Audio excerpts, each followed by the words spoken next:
which they now call Cumberland View because they put the police station over there. Say it now. It was all these years, C.E. Magruder, which is what it is now, has been in North Nashville. But now that they got a grant and they tried to do something nice, when they put it on the news, it was in the Bordeaux community.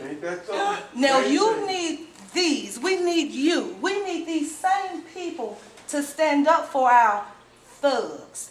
For us to say, that's not a thug. He has a story. And we need to let it, just like they said on the news last night, Bonnaroo had one person to die. That's all they said. That's it. Autopsy pending. CMA had over 1,000, 20,000 people. No crime. Nothing was reported. They didn't even pull over one drunk person at CMA. Let them tell it. But at Bonnaroo, they arrested 15 people for domestic violence. They arrested this person for that. But down at CMA, ain't nobody had no trouble. they had no trouble. They had none. And everybody they showed at CMA was white.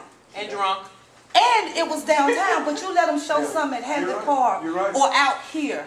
It's control of the media. Yeah, but just like he said, when Martin Luther King came out and he brought about the Jim Crow laws, the media was on it. And so was the black people to get it out there. We just sit back and don't say nothing. Where you live at? Out north. No, I live out north and I'm proud of it. And you need to call it out north when something good happens instead of when just something bad happens. But we don't do that. And we don't bring it to the media's attention to say, wait a minute, 15,000 times it was North Nashville. Once. It was a good area. Can I say something? Understand something about them. They are in business to make money. That's right. But we have to change that. And if we don't do it, and there was one other point I wanted to bring up, was the education. I have a 8 and 10. They're 2nd grade and 4th grade. They will be going to 3rd and 5th grade. I was in the community that was in all the news that said, you know, we're going to take the busing out, the segregation, they closed our school, and we're going to go to the neighborhood school. And I loved my school, and I went to the neighborhood school. I know that my then 2nd grader, when we started school, I knew that he had a problem reading. I knew that. I bring him to the library. I worked with him at home. I knew that he had a problem reading. I went to his teacher. I asked for help after school, tutoring. They said my son didn't qualify. He doesn't qualify for what? Because they have the curve. We have to teach on the curve. He's above average in learning. He doesn't need help. He didn't know what it was, ma'am. IT. He didn't know that. Well, he's above. He doesn't need that. I stood up for my child. I fought for him to get tutoring. I stayed after school with him and made sure he could have it. As soon as I could, I changed him, bused him 15 miles away. And it took all I had, and my husband said, don't do it. No, it's about fair education. I had to do it. We get out to the white school in Harpeth Valley, that's 10 minutes past Bellevue. Oh, they put him in help so quick. It would have made your head spin. Not only was he not average, he was below average. I knew that.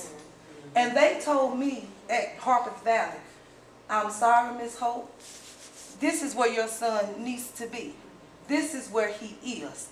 And we're going to have to teach him like he's already here. So we're going to need you to do this to help him. I said, thank you, and bring it on. Let's do that. So when he ended school this year, he was at his benchmark. He was at his reading level. But at the school where they said, this is where you need to go to, this is where you need to go because this is in your community and because we care about you and we're going to make sure you have free lunch. This is where you need to go. And they're going to tell me that he don't need help. Sister Hope. And we standing for that. That's right. Here's where, if you got 1,000 parents together today, what would be the agenda? For me, this is what we call our 21st Century Community Learning Center. there is an educational agenda that is common to everybody that is involved. Such as, if a child is below level, we're going to predetermine that $10,000+ earmarked for him, he's going to get whatever additional help or she that they need to come up. First and foremost. That's our first and foremost concern. But that's our educational agenda. We're controlling the policies on how money is spent, on how instruction is given out, or remedial instruction is given out, right? Here's the power in that. It's not just you and me looking like angry parents. But it is a what? Community with a structured agenda. And what BFC offers is an opportunity for developing that based on research, on strategy development, and implementation. We have enough black folk with degrees, myself included, who can do that successfully. You understand what I'm saying? And it's really not about black and white, but it's about the fact that we in our community have a what specific problem that you just well described. And how did we get those other parents to Well, Exactly, that's exactly because when I was at the neighborhood school, I did the PTO, the before school, the after school. I was in the bus line. one of the things we have Only to one, do, maybe two I used others. to be the only one. one of the things we have to do is we have to take the truth about it, and that is door to door. Now, I was one of the first applicants for a charter school in the state of Tennessee in 1990. Was it 19? No, 2002, when they first had charter school law. I said that to say this. My intent was not to compete with metro schools, but to try to address what was missing for our children. Okay? And I wanted to make sure in my application I demonstrated the fact that it's not just about me making money, but it's about me demonstrating what the interests of the parents of the children that are failing are looking for. So we went, Casey, in Dodge City, Cheatham Housing. We're media, Cheatham Housing area, and they tore it down now. But Half of Cheatham is still there. it was off of Lissy. What was that housing project off of Lissy? Casey. Not Casey. It was off of Lissy. South. No. I can't remember now. Is that JC Nate? Over back. Saddle Settle court. Door to door. We talked to 250 parents face to face, just like I'm talking to you right now. And we got them to sign and say, yes, I would put my child in that school.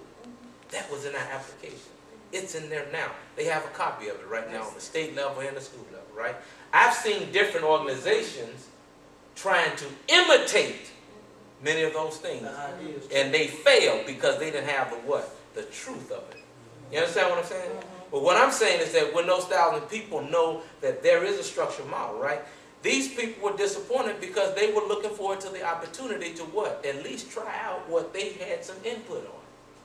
So we need to go on a door-to-door campaign, alarming people to the fact that last year, 6,000 some children were expelled or suspended from school. And guess who the mass majority of them were? African-American males. Males. You hear me? Males. Why are they allowed to call the police on children? See, I really, that's just. well, now the truth of the matter is, some of the children are so angry in these schools. They feel so uncomfortable and so frustrated that they just blow up. Well, the problem with that, and I don't understand that, but the problem with that is it doesn't line up with Metro's policy. This is why you need to control those policies. I'm just saying that the zero tolerance policy is supposed to be for violent behavior. I understand. I understand. Not for schoolyard. I agree with you 100%. But the problem is, one of the things we cover in this parental involvement workbook is what the law says. And educating parents to what the law says about your involvement with developing policy for discipline, for instruction, for finances, and the whole 9 yards. Exactly. The average parent is not aware of those things. Don't make them a bad person. They just don't know. But that's controlling you and your child. Hold on, That's let me what, get it. yeah, that's it. I just wanted to share, just the young lady in the back and what Yes, you ma'am. were saying. Last year I was on a panel, and I'm actually still on the committee with the behavioral health for the Board of Education. Okay. And I was the only parent. It was open, but the Tennessee Board of, the Tennessee State Board of Education had the commissioner, all the everybody with their degrees. And they introduced me, and at that point, I was just Okay. a mom. Okay. But the commissioner at that time introduced me and just commended me on having the audacity, really, to come in there, one, being black, Right.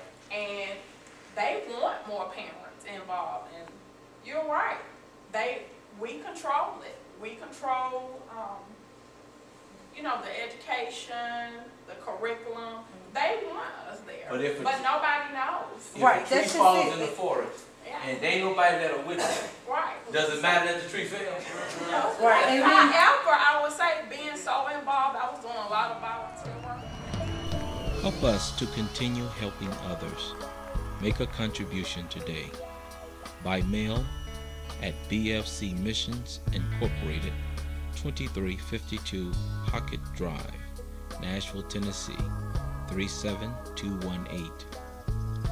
Or online at www.bfcmissions.org. Go to the support link